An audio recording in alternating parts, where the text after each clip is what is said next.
20 फरवरी 2026 मनविंदर सिंह और उसका बेटा अक्षत दोनों के बीच आर्गुमेंट चल रही थी।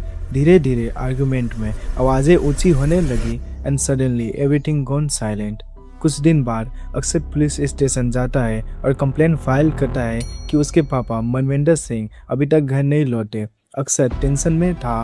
पुलिस इन्वेस्टिगेशन स्टार्ट करती है और उन्हें कुछ ऐसी बातें पता चलती है कि जिसकी उन्होंने इमेजिन भी नहीं की थी और सडनली केस की दिशा पूरी तरह बदल गई। Manvinder Singh he was 50 year old, Lucknow का रहने वाला। उसके pathology labs, liquor shop, multiple income sources थे। एक ऐसा इंसान जिसके पास पैसा भी था और सोसाइटी में एक स्ट्रॉन्ग इमेज भी। लेकिन हर सक्सेसफुल इंसान की लाइफ का एक प्राइवेट साइड होता है और मनविंदर सिंह की लाइफ का उस साइड उसका घर था, जहाँ सब कुछ उतना परफेक्ट नहीं था जितना बाहर से दिखता था। उसका बेटा अक्षत प्रताप सिंह 21 साल का एज, जहाँ जिंदगी डायरेक्शन चूज करती है, ना बच्चा ना फुली मेच्योर। एक ऐसी स्टेज जहाँ डिसीजन इमोशन से भी आते हैं और ईगो से भी। अक्षत नीट के लिए प्रिपेयर कर रहा था और फाइनेंशियली अपने पापा पर डिपेंडेंट था। अक्षत इंटेलिजेंट था। रिपोर्ट्स के अकॉर्डिंग अक्षत सोशली उतना ओपन नहीं था। He was kind of introvert. लेकिन उसका माइंडसेट ट्रेडिशनल पढ़ाई फर्स्ट टाइप नहीं था। उसके दिमाग में एक अलग ही विजन चल रहा था। उसके फैमिली में उसके पापा, उसकी माँ और बहन है। फैमिली अपर मिडिल क्लास है, फाइनेंशियली स्टेबल फैमिली। बाहर से नॉर्मल स्टेबल फैमिली लगती है, लेकिन अंदर ही अंदर टेंशन बिल्ड हो रही थी। मनविंदर का सपना क्लियर था। मेरा बेटा डॉक्टर बनेगा, नीट क्लियर करेगा, रिस्पेक्टेबल प्रोफेशन चूज करेगा। उसके लिए ये सिर्फ करियर नहीं था, उसकी सोशल इमेज का एक्सटेंशन था और शायद एक कंट्रोल का तरीका भी। लेकिन अक्षत का विजन बिल्कुल अपोजिट था। उसे पढ़ाई में इंटरेस्ट नहीं था। वो सोचता था ऑलरेडी इतना बड़ा बिजनेस है, वो उसे ग्रो कर सकता है। उसे लगता था कि रियल वर्ल्ड एक्सपीरियंस बुक से ज़्यादा इम्पोर्टेंट है और शायद उसके दिमाग में ये भी था, मैं अपने बाप से कम नहीं हूँ। यहीं से शुरू हुआ एक साइलेंट वॉर जिसने पूरे फैमिली को बदल डाला। कोई एक बड़ा एक्सप्लोजन नहीं, बल्कि रोज के छोटे छोटे क्लासेस, डाइनिंग टेबल पर आर्ग्यूमेंट्स होते थे, रूम के बाहर लाउड वॉइसेस और बीच में एक ऐसा साइलेंस जो और भी ज़्यादा डेंजरस होता है। मनविंदर को लगता था मेरा बेटा मेरी बात नहीं मानता। अक्षत को लगता था मुझे समझा ही नहीं जा रहा, मुझे कंट्रोल किया जा रहा है। और धीरे धीरे एक ही घर में रहते हुए भी दोनों अलग कैंप्स में खड़े हो गए। एक तरफ अथॉरिटी थी, दूसरी तरफ रेजिस्टेंस। लेकिन असली प्रॉब्लम पढ़ाई या करियर नहीं थी, प्रॉब्लम कुछ और थी जो धीरे धीरे डेंजरस बन रही थी। घर का एनवायरनमेंट अब नॉर्मल नहीं रहा था। हर कन्वर्सेशन एक पोटेंशियल आर्गुमेंट बन चुकी थी और सबसे स्केरी बात ये थी, घर के अंदर जो हो रहा था उसका अंदाज़ा बाहर किसी को नहीं था। मनविंदर का नेचर डिसिप्लिन और स्ट्रिक्ट था। वो कंट्रोल छोड़ने के मूड में नहीं था, just like normal Indian middle class dad. और अक्सर वो हर रिस्ट्रिक्शन को चैलेंज करने लगा था। रिपोर्ट्स के अकॉर्डिंग फाइनेंशियल मैटर्स को लेकर भी टेंशन बढ़ रही थी। ट्रस्ट इश्यूज डेवलप हो चुके थे। इस सिर्फ करियर चॉइस का मैटर नहीं रहा था, ये पावर स्ट्रगल बन चुका था। इस सिर्फ आर्गुमेंट्स नहीं थे, ये एक ऐसी फाइट थी जिसका एंड नॉर्मल नहीं होने वाला था। अक्षत को लगता था मुझे फोर्स किया जा रहा है, मेरी लाइफ के डिसीजंस मेरे नहीं रहे। और जब किसी यंग माइंड को ये फील होता है तो फ्रस्ट्रेशन अंदर ही अंदर एक्यूमुलेट होता रहता है और यही फ्रस्ट्रेशन आगे अक्षत की ज़िंदगी को कम्प्लीटली बदल देने वाली थी। दूसरी तरफ मनविंदर सिंह, मैंने सब कुछ बनाया और ये उसे वेस्ट कर रहा है। उसके लिए ये सिर्फ डिसएग्रीमेंट नहीं था, ये डिसअपॉइंटमेंट था और कंट्रोल लूज होने का डर भी। इस सिचुएशन एग्जैक्टली एक प्रेशर कुकर जैसी हो चुकी थी। अंदर प्रेशर बिल्ड हो रहा था, लेकिन कोई वेंट नहीं था। और जब प्रेशर रिलीज होता है तो वो साइलेंट नहीं होता। 20 फरवरी 2026 एक नॉर्मल दिन की तरह शुरू हुआ, लेकिन एंड बिल्कुल नॉर्मल नहीं था। रात का वक्त, घर के अंदर फिर से आर्गुमेंट स्टार्ट होता है। मनविंदर और अक्षत के बीच शायद वही पुरानी बातें, पढ़ाई, फ्यूचर, कंट्रोल। पहले भी आर्गुमेंट्स हुए थे, लेकिन इस बार इंटेंसिटी अलग थी। टोन शार्प थी, वर्ड्स हैवी थे और सबसे डेंजरस चीज़, दोनों साइड पर पेशेंस खत्म हो चुका था। कब एक आर्गुमेंट एंगर में कन्वर्ट हुआ और कब वो एंगर कंट्रोल के बाहर गया, एग्जैक्ट टाइमलाइन सिर्फ वही जानता है जो उस मोमेंट में था। लेकिन एक चीज़ क्लियर है, सिचुएशन एस्केलेट हुई। आगे जो हुआ उसने पूरी स्टोरी को उल्टा कर दिया और फिर इरिवर्सिबल हो गई। रिजल्ट, मनविंदर सिंह जिंदा नहीं बचा। लेकिन ये एंड नहीं था, असली शौक तो अभी बाकी था। कुछ मीडिया रिपोर्ट्स और इनिशियल पुलिस इनपुट्स के अकॉर्डिंग अक्षर ने सुबह करीब 4 बजे अपने पापा यानी मनविंदर सिंह को गन से शूट किया।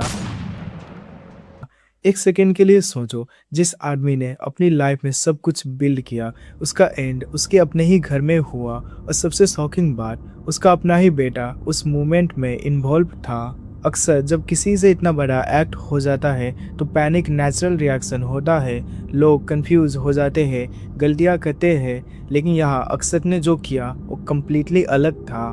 यहाँ पैनिक के साथ साथ प्लानिंग भी थी। इंसिडेंट के बाद नॉर्मल लोग रुक जाते हैं, लेकिन यहाँ एक ऐसा डिसीजन लिया गया जो और भी ज़्यादा डिस्टर्बिंग था। एक बड़ा ब्लू प्लास्टिक ड्रम अरेंज किया गया, एक ऐसी चीज़ जो नॉर्मली स्टोरेज के लिए यूज़ होती है, लेकिन यहाँ वो एक क्रूशियल एविडेंस कंटेनर बन गया।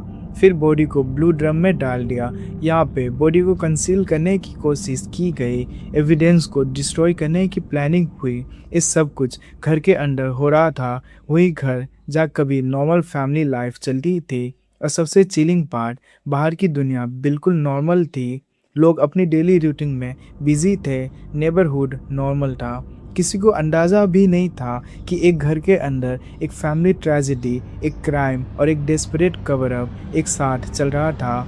फिर आगे क्या हुआ, कैसे सच बाहर आया, कौन सी गलती ने सब एक्सपोज कर दिया, यही पार्ट इस केस को और भी ज़्यादा डिस्टर्बिंग बनाता है। क्राइम के बाद सबसे बड़ा सवाल होता है अब क्या, और यहीं पर किसी भी केस का नेक्स्ट फेज डिसाइड होता है। अक्सर यही रुकता नहीं, उसने सिर्फ एक्ट नहीं किया, उसने उस एक्ट को कवर करने की भी कोशिश की। थोड़ा टाइम बीतने के बाद एक कैलकुलेटेड स्टेप लिया गया। पुलिस स्टेशन जाकर कंप्लेंट फाइल की गई, पापा मिसिंग है, और यहीं से स्टोरी डेंजरस टर्न लेती है। सरफेस पे देखो तो ये एक नॉर्मल रिएक्शन लग सकता है।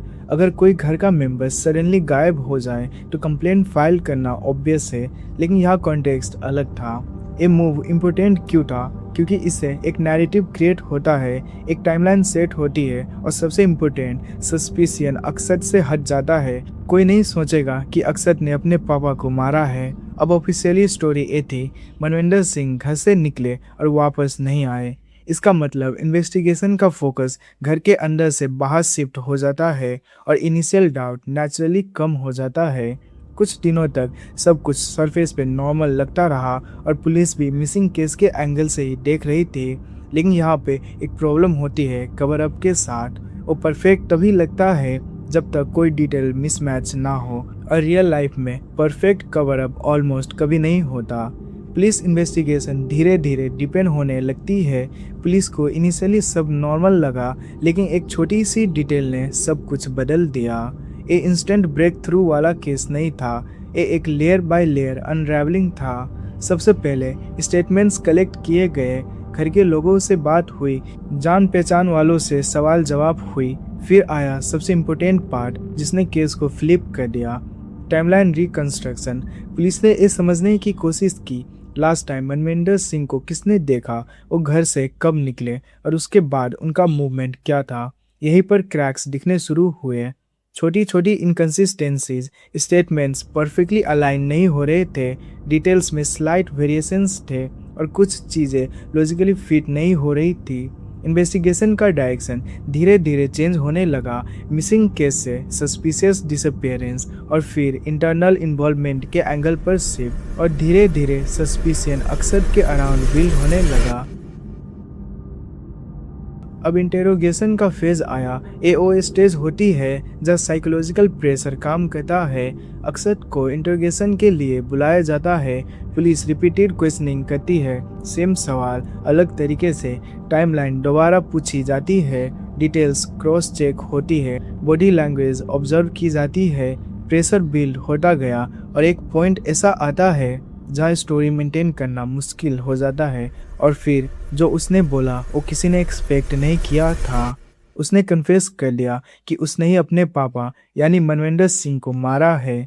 एक कन्फेशन सिर्फ एक स्टेटमेंट नहीं था, एक पूरी फैब्रिकेटेड स्टोरी का कोलैप्स था। जब एक खबर पब्लिक डोमेन में आई, A man who killed his own father because the father reportedly was pressurizing him to in fact study medicine is what we're learning at this point in time. He killed his father and then chopped the body and put the parts in a blue drum seen in these pictures at this point in time. Reaction instant था और intense भी था। Headlines simple थी लेकिन impact heavy. बेटे ने बाप को मार दिया, बॉडी को ब्लू ड्रम में छुपाई गई। लोग सिर्फ सुन नहीं रहे थे, वो समझने की कोशिश कर रहे थे, क्योंकि ये रैंडम क्राइम नहीं था, ये एक फैमिली के अंडर का क्राइम था। डिस्कशन हर जगह स्टार्ट हो गया। News channels, social media, local conversations, और सबके दिमाग में सेम सवाल, कैसे हुआ, क्यों हुआ। कुछ लोग पेरेंटल प्रेशर को ब्लेम कर रहे थे, ज़्यादा एक्सपेक्टेशन डेंजरस होती है। कुछ लोग डिसिप्लिन के एब्सेंस को ब्लेम कर रहे थे, आजकल के बच्चे कंट्रोल में नहीं रहते। लेकिन सच ये है, किसी एक फैक्टर से ऐसे केसेस नहीं होते, ये एक कॉम्बिनेशन होता है इमोशंस का, ईगो का और अनरिजॉल्व कन्फ्लिक्ट का। इस केस में जो है वो है कम्युनिकेशन का ब्रेकडाउन, ट्रस्ट का ब्रेकडाउन और रिलेशनशिप का ब्रेकडाउन।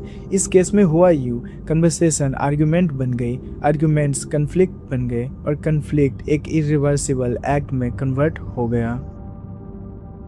Like and subscribe.